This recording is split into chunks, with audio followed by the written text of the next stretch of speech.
আসসালামু আলাইকুম। সবাইকে আমন্ত্রণ জানাচ্ছি এবি নিউজ দুপুরের সংবাদে। আপনাদের সঙ্গে আছি আমি সুমাইয়া মেঘলা। প্রাকৃতিক জলরাশির জন্য প্রস্তুত ছিল না চট্টগ্রামের রাস্তাগুলো। টানা বৃষ্টিপাতের কারণে নগরীর বিভিন্ন পয়েন্টে জলাবদ্ধতা সৃষ্টি হয়েছে, যার ফলে তীব্র যানজটে দুষ্কর হয়ে উঠেছে দৈনন্দিন জীবন। নিম্নচাপের প্রভাবে সক্রিয় মৌসুমী বায়ু বাংলাদেশের উপকূলীয় অঞ্চলে ঝড় তুলছে, আর এভাবেই থেমে থেমে ভারী বর্ষণ অব্যাহত রয়েছে চট্টগ্রামে।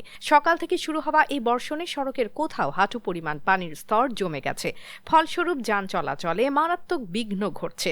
বিশেষ করে জিইসি ২ নম্বর গেট, বাকলিয়া, আগ্রাবাদ ও চান্দগাঁওয়ের মতো গুরুত্বপূর্ণ এলাকা জলাবদ্ধতার কবলে পড়েছে। পথচারীরা হাঁটু পানির মধ্য দিয়ে হেঁটে চলা কঠিন মনে করছেন, আবার যানজটের কারণে অনেকের কাজে যেতে দেরি হচ্ছে। এই পরিস্থিতির সুযোগ নিয়ে গাড়ি চালকরা বাড়তি ভাড়া আদায় শুরু করেছেন। বিশেষ করে সিএনজি চালিত অটোরিকশা ও রিকশা চালকরা ইচ্ছে মতো ভাড়া বাড়িয়ে যাচ্ছেন। রিকশা চালকরা ৩০ টাকার ভাড়া এখন ৫০ টাকা নিচ্ছেন। এই ভোগান্তি দিন দিন বাড়ছে, মানুষজন হতাশায় পড়েছেন।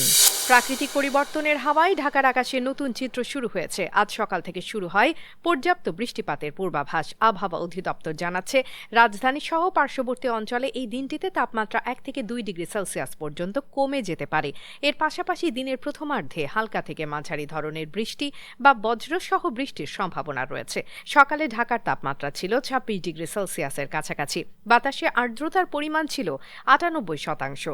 গতকাল সর্বোচ্চ তাপমাত্রা রেকর্ড হয় ৩৫ ডিগ্রি সেলসিয়াস, আর আজকে সর্বনিম্ন তাপমাত্রা ধরা পড়েছে ২৫.৮ ডিগ্রি সেলসিয়াস। এই আবহাওয়া পরিবর্তনের ফলে গরমের অনুভূতিও কিছুটা কমে আসার আশঙ্কা রয়েছে।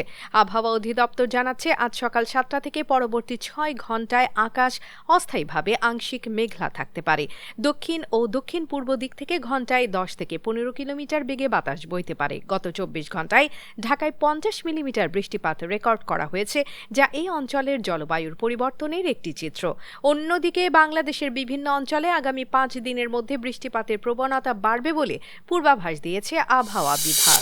বিশ্বের হৃদয় কাঁপানো এক সংকটের মাঝখানে দাঁড়িয়ে গাজা। সেখানে চলমান ধ্বংসযজ্ঞ, ক্ষোভ আর অন্ধকারের ছায়া যেন এক অপ্রতিরোধ্য দুঃস্বপ্ন। এই পরিস্থিতিতে এক সাহসী কণ্ঠ উচ্চারিত হল অস্ট্রেলিয়ার প্রধানমন্ত্রীর মুখ থেকে। তিনি স্পষ্টভাবে জানিয়ে দিলেন, ইসরায়েল আন্তর্জাতিক আইনের লঙ্ঘন করছে। অ্যান্থনি আলবানিজের দৃষ্টিতে গাজায় চলমান অমানবিকতা কোনোভাবেই মেনে নেওয়া যায় না। তিনি বলেন, এই ধ্বংসযজ্ঞের জন্য দায়ী অপরাধী রাষ্ট্রের বিরুদ্ধে ব্যবস্থা নেওয়া জরুরি। তিনি দৃঢ়তার সঙ্গে উল্লেখ করেন, ইসরায়েলের খাদ্য সরবরাহ বন্ধের সিদ্ধান্ত আন্তর্জাতিক আইনের সুস্পষ্ট লঙ্ঘন। এই আচরণে শান্তির পথ বন্ধ হয়ে যায়, আর নিরীহ মানুষগুলো হয় যেন অজান্তে মৃত্যুর মুখে ঠেলে দেয়া হচ্ছে। অ্যালবানিজের মতে, শান্তিপূর্ণ সমাধানের জন্য যুদ্ধের নিয়ম মানা উচিত, যেখানে নির্দোষ মানুষের জীবন রক্ষা হয়। ফিলিস্তিনি স্বীকৃতি প্রসঙ্গে অস্ট্রেলিয়ার অবস্থান স্পষ্ট। গাজায় চলমান সংকটের আরও এক ভয়ঙ্কর দিক হল সীমান্ত বন্ধ থাকা ও খাদ্য ও ঔষধের প্রবেশে নিষেধাজ্ঞার কারণে পরিস্থিতি আরও জটিল হয়ে উঠছে। এই দুর্ভিক্ষের ছায়া যেন এক অন্ধকার গুহার মধ্যে আটকা পড়ার মতো।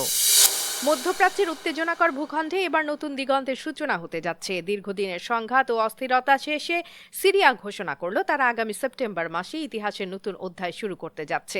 দেশের নির্বাচন ব্যবস্থাপনা কমিটি জানিয়েছে, আসছে মাসের মধ্যেই অনুষ্ঠিত হবে পার্লামেন্ট নির্বাচন। এই নির্বাচনের মাধ্যমে বদলে যাবে এক অন্ধকার অধ্যায়। সাবেক শাসক বাশার আল আসাদের পতনের পর এটি হবে দেশের প্রথম গণতান্ত্রিক মঞ্চের নতুন এক মোড়।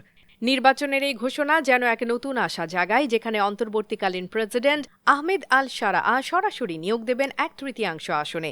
বাকিগুলোতে সরাসরি ভোটের মাধ্যমে নির্বাচিত হবে নতুন প্রতিনিধিরা। উচ্চ কমিটির প্রধান মোহাম্মদ তাহা আল আহমদ জানালেন, এই নির্বাচন সম্ভবত ১৫ থেকে ২০ সেপ্টেম্বরের মধ্যে অনুষ্ঠিত হবে। এর মাধ্যমে নতুন কর্তৃপক্ষের অধীনে একটি দেশের ভবিষ্যৎ গড়ার স্বপ্ন কিছুটা হলেও বাস্তবে রূপ নিতে যাচ্ছে। অন্তর্বর্তীকালীন সংবিধান অনুযায়ী প্রতিটি প্রদেশে গঠিত হবে ভোটাধিকার সম্পন্ন ইলেকটোরাল কলেজ।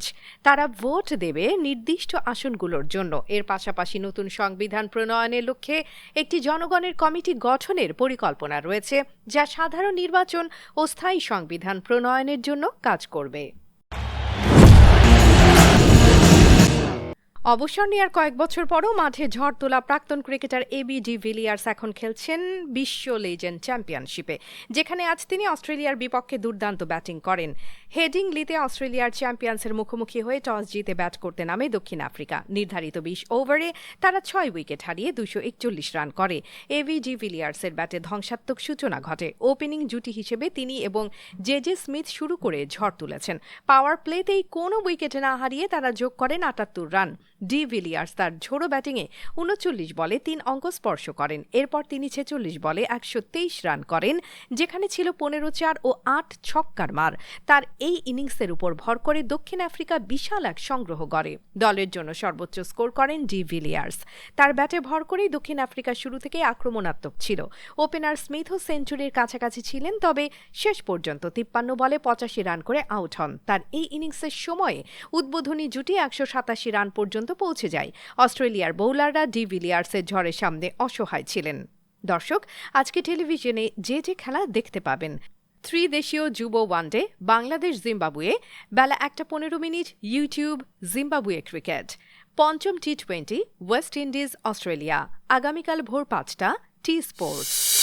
দর্শক, এতক্ষণ আমাদের সঙ্গে থাকার জন্য ধন্যবাদ। আপনার প্রতিষ্ঠানের প্রচারের জন্য আস্থা রাখতে পারেন এবি নিউজে। যে কোনো বিজ্ঞাপন দিতে যোগাযোগ করুন স্ক্রিনে থাকা নাম্বার ও ইমেইলে। সর্বশেষ খবর পেতে চোখ রাখুন আমাদের ফেসবুক পেজ ও ইউটিউব চ্যানেলে। আমরা আছি ইনস্টাগ্রামেও।